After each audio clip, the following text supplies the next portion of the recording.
القرين المقترن بيا وشه شبه الخنازير، مقرف نجس، مش محترم.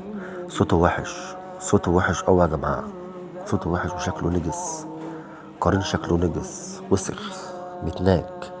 هي والبنت الشرموطة اللي من عالم الجان، اسمه إبريل ودي اسمها سهيل. متناكين شمامين، ريحتهم مقرفة. قرفت منهم. مخزنين طاقة سلبية وبراز ومية وجيافة ووساخة، وعاوزين يقعدوا في قلب رمضان. الاتنين خاينين وأنجاز وولاد مرة متنكة، ما بحبهمش. المفروض يخرجوا من جسم.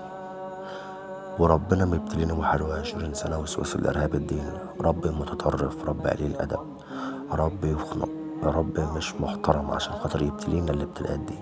الابتلاءات دي يا جماعة هتتصنف على قائمة الإرهاب، لأن الابتلاءات دي مدمرة للعقل والاجتماع والعلم.